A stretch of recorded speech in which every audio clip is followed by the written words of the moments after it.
আমরা কিছুই করতে পারিনি আল্লাহ, রমজান মাসে আমরা কিছুই করতে পারি নাই। আমাদের মতো গুনাহগারকে আল্লাহ তুমি সেই কাতারে শামিল করো।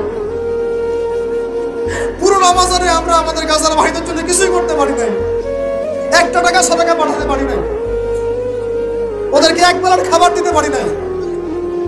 রমজানে আমরা কোরআনের হক আদায় করতে পারি নাই, খাস করে তওবাও করতে পারি নাই, তাহাজ্জুদ ভালো করে করতে পারি নাই, তারাবি ঠিক মতো করতে পারি নাই। রোজা রেখেছি কতটা রোজা রাখার মতো, আল্লাহ যেভাবে তোমার নবী সাহাবীরা আমল করেছিলেন এরকম আমল আমরা করতে পারি নাই।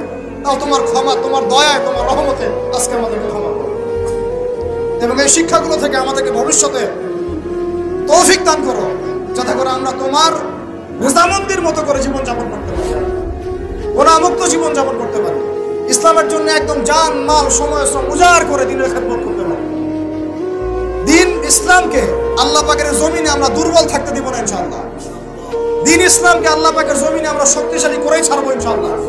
দিন ইসলামকে আমরা আল্লাহ পাকের জমিনে বিজয়ী করেই ছাড়বো ইনশাআল্লাহ। এই পথে যারা বাধা প্রদান করবে এদের বিরুদ্ধে আমরা প্রতিবাদ করে তুলবো ইনশাআল্লাহ। আল্লাহ রাব্বুল আলামিন আমাদের সবার দিনের মধ্যে দিন ইসলামের প্রতি খাস মহব্বত দান করেন, কোরআনের মহব্বত ঢেলে দেন, ঈমানের মহব্বত ঢেলে দেন, সুন্নতের মহব্বত ঢেলে দেন এবং সাহাবী বলা জিন্দেগি আমাদেরকে যাপন করার তৌফিক দান করেন।